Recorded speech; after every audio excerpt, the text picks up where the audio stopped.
Bruno André est l'invité de ce journal. Bonsoir. Bonsoir. Vous êtes le sous-préfet d'Issoire. Le président de région, René Souchon, a lancé une polémique en fin de semaine dernière concernant l'utilité des sous-préfets. C'était devant le club de la presse vendredi exactement. Il pose la question de la valeur ajoutée des sous-préfets, affirmant, je cite, qu'ils ne servent plus à rien. Alors votre première réaction, Bruno André, à ces déclarations? Ma première réaction, c'est d'abord rappeler la neutralité des agents de l'État par rapport à tout commentaire qu'il pourrait y avoir.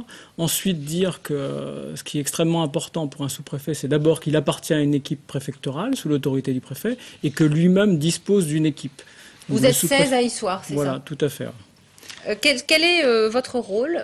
Comment est organisé le découpage des sous-préfectures sur le territoire dans la région? Et quelles sont vos missions premières? Sur le Puy-de-Dôme, on est 4 sous-préfets, un pour Riom, un pour Thiers, un pour Ambert, un pour Issoire. Donc chacun a son arrondissement. L'arrondissement d'Issoire regroupe 116 communes et 60 000 habitants. Et donc on est au service des 60 000 habitants et au service aussi des 116 communes et élus qui le composent. Et donc chaque jour, notre rôle est de mettre en œuvre les politiques gouvernementales et surtout de les adapter au territoire. Et donc on est un véritable service public de proximité. Oui. Et en même temps de faire remonter soit les qualités, soit les handicaps du territoire aussi au plus haut niveau. Alors est-ce que vous pouvez nous donner un exemple précis, par exemple, d'une adaptation au territoire, au quotidien?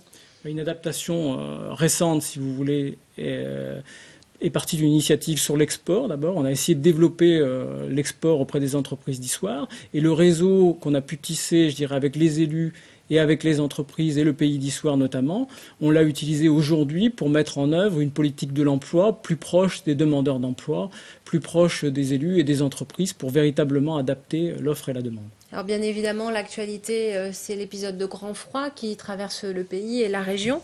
Comment est-ce que vous gérez cet épisode au niveau de la sous-préfecture d'Issoire? On a une extrême vigilance qui nous a été demandée par le préfet, mais due aussi aux conditions climatiques, vous vous en doutez.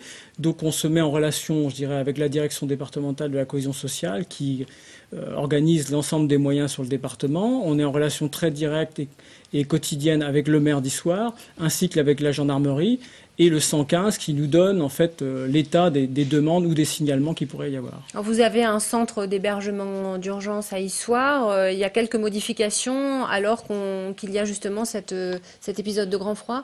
Alors précédemment, on était surtout sur un hébergement, je dirais, de nuit. Là, on a ouvert à la capacité de jour. Et en même temps, dès qu'on a un signalement, la gendarmerie se rend sur place et met sous abri les personnes plutôt sur l'agglomération clermontoise.